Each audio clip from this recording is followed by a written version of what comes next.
Hello everyone, this is KD and welcome to our series. Let's continue with the next question that is related to the computer network. So this question is related to the computer network. Let's understand this question. So what is a OSI model and explain its layer in detail, right? So this is about the OSI model. और देखिए computer network की बात आएगी तो ISO OSI model आपको definitely पता होना चाहिए, राइट? ये कंप्यूटर नेटवर्क के बारे में आपको क्या देगा, क्लियरिटी देगा। चलिए फिर इस क्वेश्चन को करते हैं और ये क्वेश्चन रहेगा 10 मार्क्स में, right? This question is 10 mark, it is of 10 marks. So OSI stand for the Open System Interconnection. OSI क्या है? It is the Open System Interconnection which is made up of 7 layers, right? It is made up of 7 layers and this is standardized by the ISO. International Standard Organization ने क्या कर रखा है, इसको standardise कर रखा है and this is the theoretical model, right? This is what, theoretical model. ये जो मॉडल रहेगा, ये मॉडल कैसा रहेगा, थ्योरेटिकल मॉडल रहेगा। Practical model we can say TCP IP, that is the practical model, but this model is the theoretical model. Now each there are 7 number of layers and each layer have the responsibility, means a distinct responsibility. हर एक layer की अपनी distinct क्या रहेगी, responsibility रहेगी। Let's understand. So these are the 7 layers. First one is the here it is application layer, presentation layer, session layer, transport layer, network layer, data link layer, physical layer. These are the layers. तो first thing आपने क्या बताया, first thing इस question में आपने बताया कि what is OSI model, तो आपने एक्सप्लेन कर दिया यहाँ पे OSI मॉडल क्या होता है। उसके बाद नेक्स्ट क्या बताना है आपको, इस तरीके से डायग्राम बनाना है। इन केस OSI मॉडल को लेके क्वेश्चन आता है तो आप क्या करेंगे, डायग्राम्स बनाएंगे और आप रिप्रेजेंट करेंगे सारी लेयर्स को। These are the major layers, right? So these are the 7 layers. Okay, उसके बाद क्या रहेगा नेक्स्ट से, next is protocol data unit at each layer. हर एक लेयर की प्रोटोकॉल डेटा यूनिट क्या होगी वो डिस्कस करेंगे यहाँ पे। और दूसरा थोड़ा सा बताएंगे कि ये फिजिकल लेयर किस चीज के लिए रिस्पॉन्सिबल है। देखिए physical layer that is mainly related to the hardware, data link layer that is related to the hardware and software. It is the complex layer because routing algorithms that are the complex, and this is the thick layer because अगर बात करें transport layer की तो यहाँ पे functionalities ज्यादा होती हैं तो इसको थिक लेयर बोल दिया जाता है। और नेक्स्ट क्या है, these 3 layers are used for the user interaction purpose, right? They are mainly used for the user interaction, ठीक है? तो this is about the basic thing of the layers. और उसके बाद नेक्स्ट क्या रहेगा, प्रोटोकॉल डेटा यूनिट। तो यहाँ पे डेटा यूनिट क्या रहेगी, first thing data will be in the form of message, और मैसेज का साइज कितना भी हो सकता है। अपर लेयर से जो मैसेज आएगा उसका साइज कितना भी हो सकता है। यहाँ पे जो डेटा यूनिट आएगी that is the segments. Transport layer पे क्या बनाए जाते हैं, सेगमेंट। तो अपर लेयर से जो मैसेज आएगा उसको डिवाइड किया जाएगा और सेगमेंट्स में डिवाइड किया जाता है और यहाँ पे बनते हैं सेगमेंट्स। और नेटवर्क लेयर पे डेटा लिंक, नेटवर्क लेयर पे अगर बात करें तो प्रोटोकॉल डेटा यूनिट क्या रहेगी, दैट इज द डेटाग्राम। और डेटा लिंक लेयर पे फ्रेम्स रहेंगे और यहाँ पे क्या रहेगा, single PDU that is also known as bits, bits की फॉर्म में रहेंगे। Further you can tell about the devices also. Here devices are repeater at this layer, device is bridge and switch. Data link layer पे ये वाला रहेगा और repeater और hub किस पे रहेगा, फिजिकल लेयर पे। राउटर कहाँ पे रहेगा, गेट इस पे रहेगा, गेटवे पर्टिकुलर इस पे भी रहेगा और एक्सेप्शन रहेगा गेटवे का। It works on the all the layers, ठीक है? नेक्स्ट क्या रहेगा, तो उसके बाद आपने क्या किया, इससे डायग्राम को रिप्रेजेंट किया और फाइनली आप क्या करेंगे फिर नेक्स्ट है एक एक लेयर की रिस्पॉन्सिबिलिटी बताएंगे। जैसे कि physical layer, physical layer because ये 10 मार्क्स का क्वेश्चन है तो आपको बताना है कि फिजिकल लेयर की रिस्पॉन्सिबल क्या रहेगी, रिस्पॉन्सिबिलिटी क्या रहेगी। It is responsible for the electrical, mechanical, functional and procedural characteristics of the link, right? तो ये इलेक्ट्रिकल, मैकेनिकल, फंक्शनल और प्रोसीजरल कैरेक्टरिस्टिक्स के लिए रिस्पॉन्सिबल होती है किसी भी केबल या लिंक के, राइट? नेक्स्ट क्या रहेगा, it is responsible for the topology. Topologies की बात करें तो bus, star, mesh, ring and so on. Next it is responsible for the transmission. Transmission that can be the half duplex, full duplex and simplex. Half duplex का मतलब single direction में क्या रहेगा, travel करेगा सिग्नल। और half duplex का sorry, one is the simplex. Simplex क्या रहेगा? सिंप्लेक्स के केस में एक ही डायरेक्शन में करेगा, सिग्नल क्या करेगा, ट्रेवल करेगा, जैसे कि रिमोट टीवी हो गया, राइट, टीवी रिमोट कह सकते हैं। और हाफ डुप्लेक्स की बात करें तो हाफ डुप्लेक्स में क्या होगा, दोनों डायरेक्शन में जा सकते हैं बट सेम टाइम पे नहीं जा सकते, तो यहाँ पे वॉकी टॉकी इसका एग्जांपल रहेगा। और नेक्स्ट क्या रहेगा, फुल डुप्लेक्स। फुल डुप्लेक्स की बात करें तो फुल डुप्लेक्स क्या रहेगा, that is the we can move towards both the direction, दोनों डायरेक्शन में काम करेगा, दोनों डायरेक्शन में काम करेगा और सेम टाइम पे काम करेगा। तो मोबाइल हमारा क्या रहेगा, फुल डुप्लेक्स का एग्जांपल रहेगा। ठीक है, उसके बाद नेक्स्ट क्या है, next is the data link layer. Data link layer के बारे में बताएंगे, किस लिए रिस्पॉन्सिबल होता है। It is responsible for the hop to hop delivery. तो हॉप टू हॉप डिलीवरी का मतलब हुआ कि ये क्या कर सकता है, सिंगल लिंक को क्या कर सकता है, क्रॉस कर सकता है।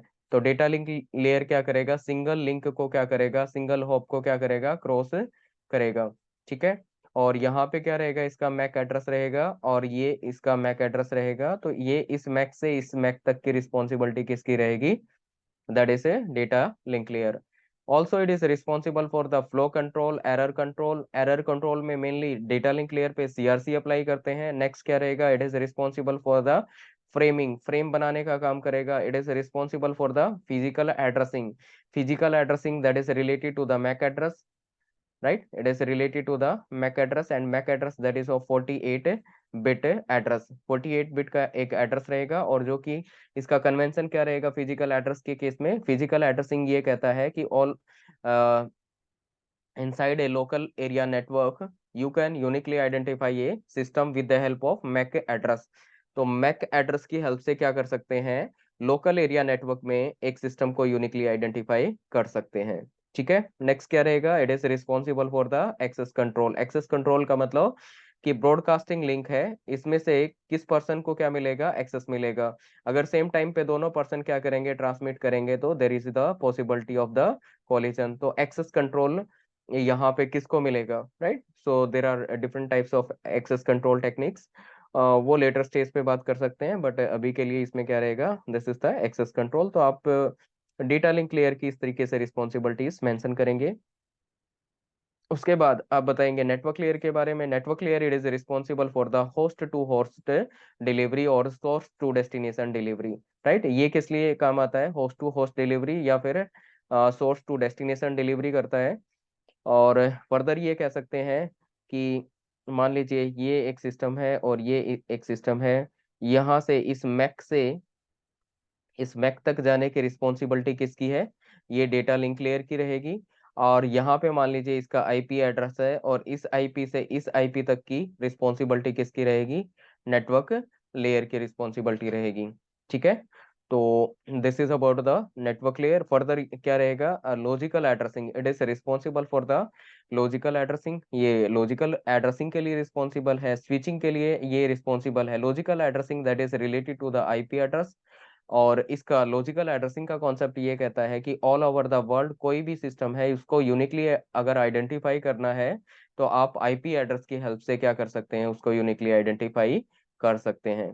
नेक्स्ट क्या है, next is the concept of switching. Switching का कॉन्सेप्ट क्या कहता है, switching means deciding the path. Switching का मतलब क्या है, यहाँ पे क्या रहेगा, मान लीजिए यहाँ पे कोई पैकेट आ रहा है तो ये क्या करेगा, डिसाइड करेगा पाथ, कौन से नेटवर्क में इसको ट्रांसमिट करना है, N1 N2 N3 and so on. तो कौन से नेटवर्क पे ट्रांसमिट करेंगे ये डिसाइड करेगा कॉन्सेप्ट ऑफ स्विचिंग।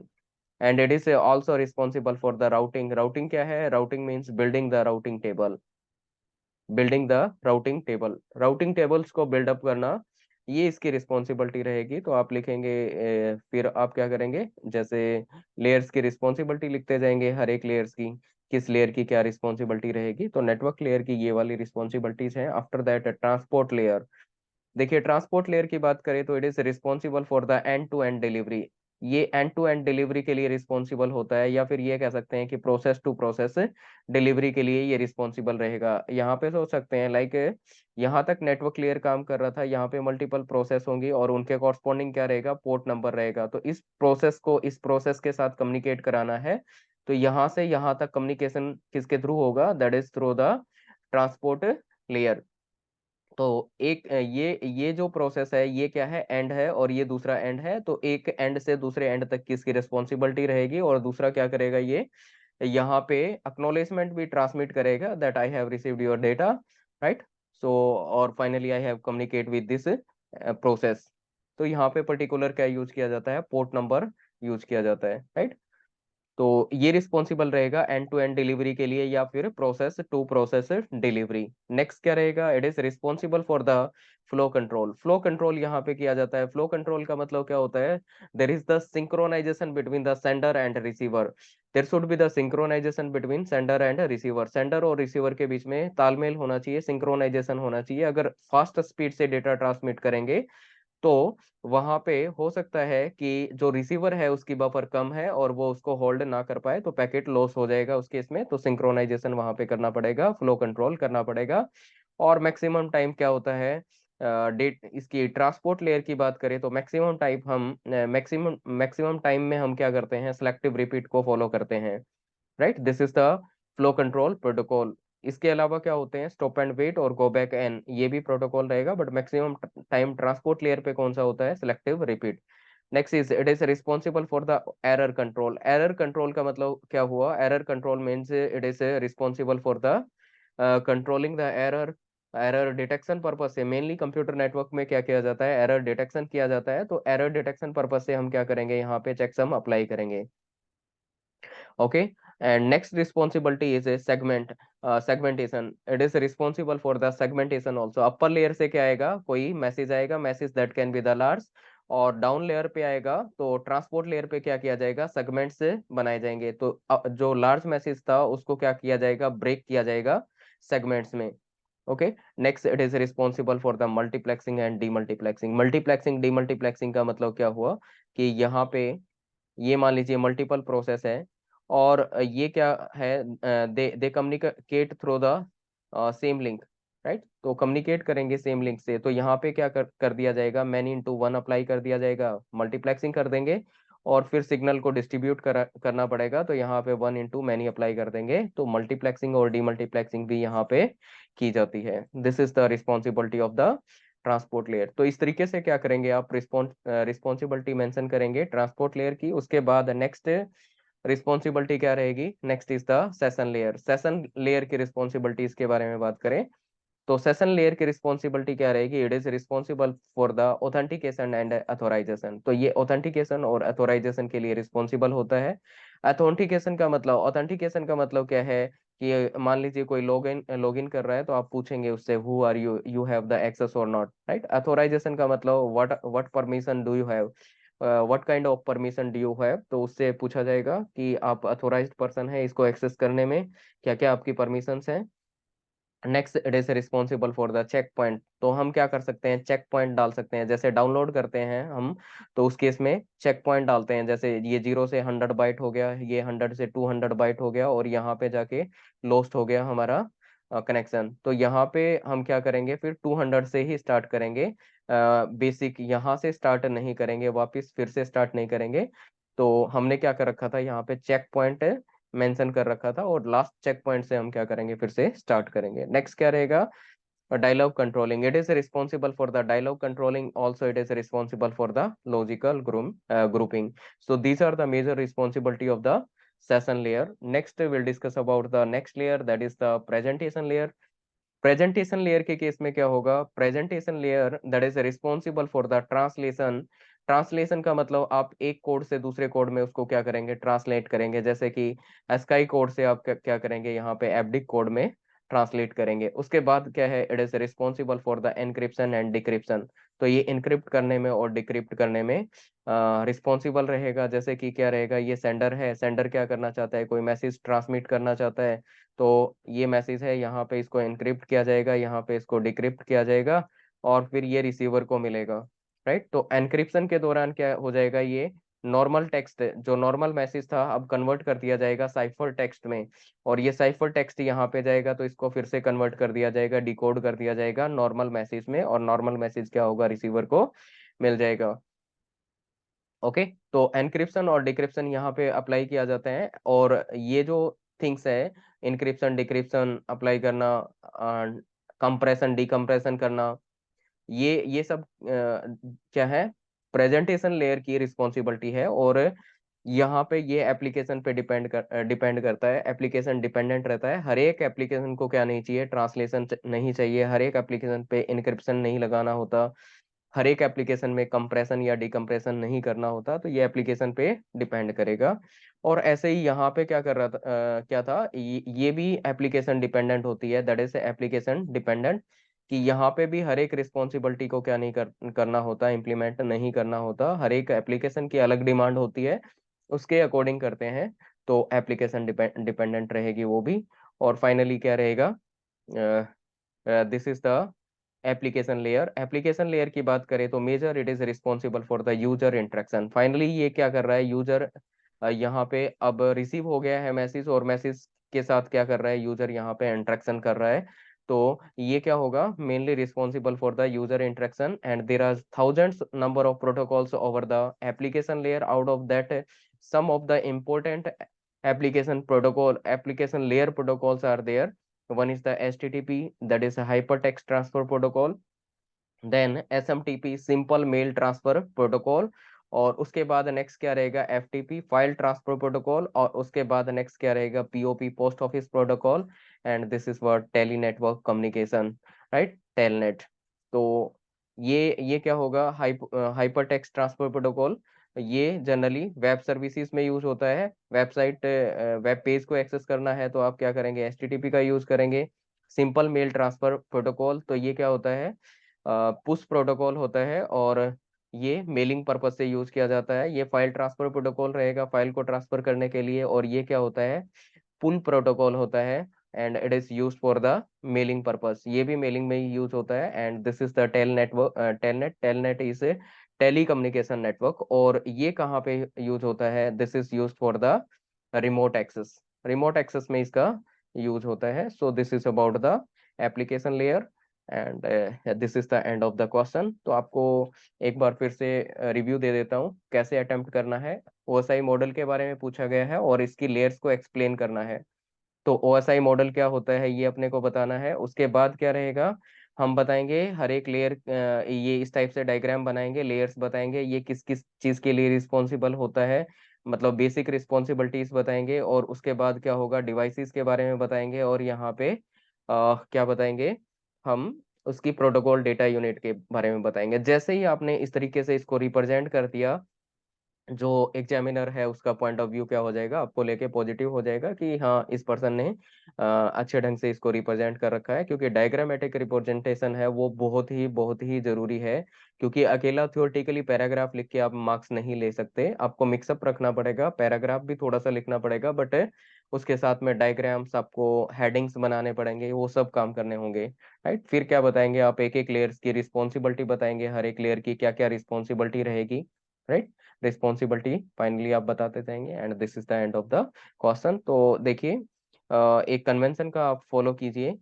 कन्वेंशन क्या रहेगा कि जहां तक चांस लग रहे हैं A4 साइज की सीट मिलेगी आपको एग्जाम में, और आप 2 नंबर ऑफ सीट्स फिलअप करेंगे किसमें, जैसे 10 मार्क्स का क्वेश्चन है तो आप अभी से आदत डालेंगे कि आप 10 मार्क्स का क्वेश्चन है उसको अटेम्प्ट करेंगे किसमें, 2 सीट लेंगे A4 साइज की, और उसके दोनों साइड पे क्या करेंगे, फ्रंट और एंड दोनों को फिलअप करेंगे। और 5 मार्क का अगर क्वेश्चन है तो 5 मार्क्स के केस में आप कोशिश करेंगे कि एक कंप्लीट सीट को दोनों साइड से, राइट, फ्रंट और बैक, फ्रंट प्लस बैक दोनों साइड से क्या करेंगे, कवर करेंगे। और क्वेश्चन अगर 3 मार्क्स का है, 3 मार्क्स का क्वेश्चन है तो फ्रंट सीट पे क्या करेंगे, आप कवरेज देंगे। और क्वेश्चन अगर 2 मार्क्स का है तो आप क्या करेंगे, वहां पे हाफ पेज को कवरेज देंगे। तो कुछ इस तरह का कन्वेंशन आप बना के चलिए।